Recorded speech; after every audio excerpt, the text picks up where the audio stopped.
अहो, काय म्हणता? धोंड्याच्या महिन्यानिमित्त शेलूत आलेला जावई रुसला आणि पोशाख क्लथिंग हब येथे येऊन बसला.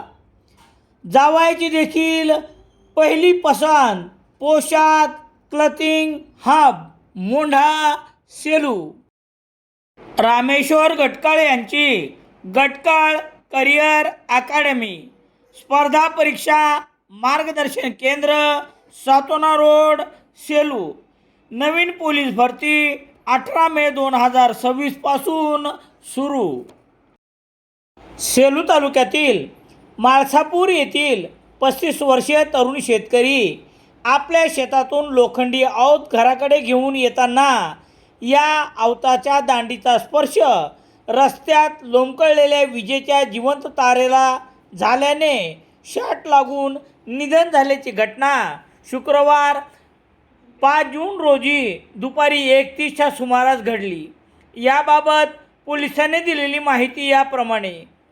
सेलू तालुक्यातील माळसापूर येथील 35 वर्षीय तरुण शेतकरी आसाराम भीमराव आवटे हे माळसापूर पाथरी रस्त्यावर असलेल्या शेतातून लोखंडी औत घेऊन घराकडे येत होते.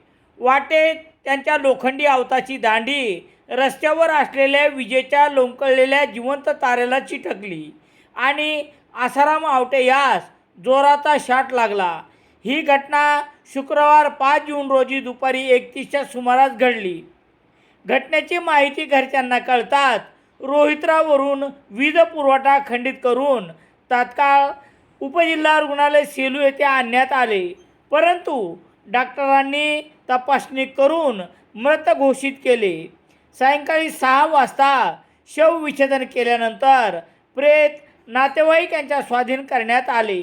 त्यांच्या पार्थिवावर आज शुक्रवार रोजी सायंकाळी 7:30 वाजता माळसापूर येथे अंत्यसंस्कार करण्यात आले आहे.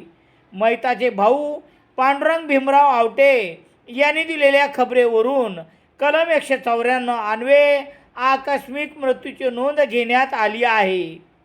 मयत आसाराम आवटे याच्या पश्चात आई, वडील, पत्नी, 4 मुली असा परिवार आहे.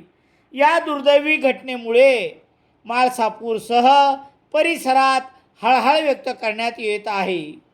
पोलीस निरीक्षक अरुण नागरे यांच्या मार्गदर्शनाखाली पोलीस हवालदार गुलाब राठोड पुढील तपास करत आहेत.